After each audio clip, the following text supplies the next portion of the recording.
ఇకపోతే 37 కార్పొరేషన్లకు చైర్మన్లు రాష్ట్ర ప్రభుత్వం 37 కార్పొరేషన్లకు చైర్మన్లను నియమించింది. ఇందుకు సంబంధించి ఈ నెల 14న ఉత్తర్వులు జారీ చేసింది. ఇప్పటికే చాలామంది ఆశావాహులు నామినేటెడ్ పదవులకు దరఖాస్తు చేసుకున్నారు. పార్టీలో చురుగ్గా పనిచేసిన సేవలు అందించిన వారిని ముఖ్యమంత్రి రేవంత్ రెడ్డి ఈ పదవులకు నామినేట్ చేశారు. మొత్తానికైతే 37 కార్పొరేషన్లకి అన్నిటికీ చైర్మన్లని నిన్న అపాయింట్మెంట్ చేయడం జరిగింది. అపాయింట్ చేసినటువంటి వాళ్ళందరూ కూడా ఎందుకు అని అంటే ఎన్నికలకు ముందు అపాయింట్ చేయడం ద్వారా వీళ్ళు కార్పొరేషన్ చైర్మన్గా ప్రచారానికి దిగి ప్రచారం చేసిన అవకాశాలు ఉంటాయని చెప్పేసి అయితే భావించిన కాంగ్రెస్ పార్టీ మరి ప్రచారానికి ముందు ఎలక్షన్ నోటిఫికేషన్ రాగానే వీళ్ళందరినీ తీసుకున్నది. ఈ 2 నెలల కాలం పాటు ఈ 37 మంది కూడా కాంగ్రెస్ పార్టీ గెలుపు కోసం పనిచేస్తారనే విషయంలో వాళ్ళు ఈ నిర్ణయం తీసుకోవడం జరిగింది. ఇకపోతే ఢిల్లీ ఏపీ భవన్ విభజన పూర్తి 2 తెలుగు రాష్ట్రాల మధ్య కుదిరిన అంగీకారం ఉత్తర్వులు జారీ చేసిన కేంద్ర హోంమంత్రిత్వ శాఖ. మొత్తానికైతే ఢిల్లీలో ఉన్నటువంటి ఏపీ భవన్ ఏదైందో ఆ భవన్లో తెలంగాణకు కొత్త భవన్ కట్టుకుందామని చెప్పేసి రేవంత్ రెడ్డి మొదటగా మాట్లాడినప్పటికీ కూడా మరి తెలంగాణ భవన్ని తెలంగాణకే ఇస్తామని చెప్పేసి ఆనాడు చెప్పడం జరిగింది. మరి తెలంగాణ భవన్ని తెలంగాణకి ఇస్తారా? అసలు ఏం జరుగుతుంది? మరి ఏపీకి ఏ భవన్ ఇస్తారు, తెలంగాణకి ఏ భవన్ ఇస్తారు? తెలంగాణకి కనుక తెలంగాణ భవన్ ఇచ్చి ఉంటేదంటే తప్పకుండా అక్కడ మనం కొత్తగా కట్టుకోవాల్సిన అవసరం అయితే రాకుండా ఉంటుంది.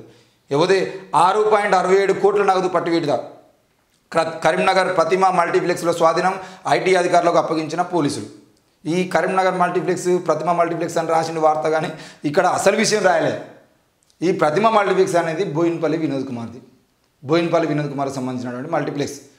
పొద్దుగాల పోయి ఆ డోర్లు ఓపెన్ చేయకముందే రైడ్కి పోయిర్రు ఈడీ అధికారులు. ఏంది ఐటీ అధికారులు పొద్దున్నే ఇక ఆ మల్టీప్లెక్స్ ఇంకా ఓపెన్ చేయలేదు. ఓపెన్ చేయకముందే ఆడ రెడీగా ఉన్నారు. ఓపెన్ చేసే టైంకి లోపలికి పోయి ఆ మల్టీప్లెక్స్లో డబ్బులు రోజు టికెట్లో లేకపోతే ఫుడ్కో దానికో దీనికో వచ్చి వసూలు చేసే డబ్బులు ఉంటాయి కదా, ఆ డబ్బులు కౌంట్ చేయడం కోసం అని చెప్పేసి డబ్బుల డ్రాలు ఓపెన్ చేస్తే ఆ డ్రాలలో ఉన్నటువంటి డబ్బులే 6,67,00,000 రూపాయలు. 6,67,00,000 ప్రతిరోజు ఆ ప్రతిమ మల్టీప్లెక్స్ సంపాదిస్తుందా? అసలు ఎందుకు 6,67,00,000 రూపాయలు, దాదాపు 6.5 కోట్ల రూపాయలని ఈరోజు ఆ డ్రాలలో దొరకబట్టింది అని చెప్పేసి చూస్తే ఇంటెలిజెన్స్ ఇచ్చిన సమాచారం ప్రకారం కేంద్ర ఎన్నికల సంఘం నోటిఫికేషన్ విడుదల చేస్తుంది. తప్పకుండా కరీంనగర్ ప్రజలకి బీఆర్ఎస్ అధినేత ఇచ్చినటువంటి రూల్ ప్రకారంగా ఆ బోయినపల్లి వినోద్ కుమార్ని గెలిపించుకోవాలని ప్రయత్నం చేస్తుంది. బండి సంజయ్ అనే వ్యక్తి అలాగే బోయినపల్లి వినోద్ కుమార్ అనే వ్యక్తి ఇద్దరు కూడా కరీంనగర్లో పోటాపోటీగా దిగుతున్నారు. కాబట్టి అక్కడ బోయినపల్లి వినోద్ కుమార్ని ఒక్కసారి కనుక మనం అంటే ఆయన దొంగని చూపించగలిగితే ఆ మల్టీప్లెక్స్ మనం దాడులు చేయగలిగితే తప్పకుండా డబ్బులు దొరికితే మనం ఏదో ఒకటి చేయొచ్చు అని చెప్పేసి ఆ ఐటీ అధికారులని అక్కడ పంపించడం జరిగింది. 6,67,00,000 రూపాయలు పట్టుబడ్డాయి. ఇవన్నీ కూడా మల్టీప్లెక్స్ పేరుతో మల్టీప్లెక్స్లో డబ్బులు పెడితే ఇవన్నీ బిజినెస్ మీద వచ్చినాయి, ఇవన్నీ మల్టీప్లెక్స్ సంబంధించినవి అని చెప్పేసి అనుకుంటారు జనాలు. కాబట్టి ఆ వ్యాపారం ఎక్కడైతే ఉందో ఆ వ్యాపారానికి సంబంధించిన విషయంలో చాలామంది అట్లా ఉంటారు. కొంతమంది ఏం చేస్తారు, ఇప్పుడు మల్లారెడ్డి నాయకులు ఏం చేసి మల్లారెడ్డి లాంటి నాయకులు కాలేజ్ ఫీజులు అని చెప్పేసి డబ్బులు మొత్తాన్ని కాలేజీలో పెట్టుకుంటారు.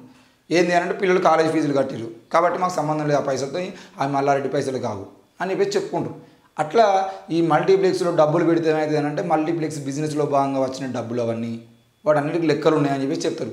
ఈ డబ్బులు మొత్తాన్ని తీసుకుపోయి ప్రజలకు పంచేయడానికి కార్యక్రమం పెట్టుకుంటారు. మల్టీప్లెక్స్లో ఈరోజు ముఖ్య నాయకుల్ని కూర్చోబెట్టి ఆ ముఖ్య నాయకులందరికీ తలా కొన్ని డబ్బులు ఇచ్చి పంపించాలనే ప్రయత్నం జరుగుతున్న క్రమంలో ఐటీ అధికారులు దాడులు చేయడం 6,60,00,000 పట్టుకపోవడం జరిగింది. ఇది బోయినపల్లి వినోద్ కుమార్కు ఎన్నికలకు ముందు జరిగినటువంటి ఒక దాడి అనుకోవచ్చు. ఆయనకు సంబంధించినటువంటి దాదాపు 7 కోట్ల రూపాయలని ఈరోజు ఐటీ అధికారులు సీజ్ చేశారు. మరి ఎన్ని కోట్లు ఖర్చు చేద్దామని ప్రయత్నం చేస్తున్నాడు బోయినపల్లి వినోద్ కుమార్? అందులో కేవలం 7 కోట్లే పట్టుబడ్డాయి. ఎన్ని కోట్లు ఖర్చు చేస్తారు, ఇంకెన్ని రైడులు జరగాల్సిన అవసరం ఉంది? ఈ దేశవ్యాప్తంగా తెలంగాణ రాష్ట్ర వ్యాప్తంగా ఎన్ని కోట్ల రూపాయలు ఈరోజు పట్టుబడతాయి అనే విషయం కూడా అర్థం కాని పరిస్థితిలో ఉంది.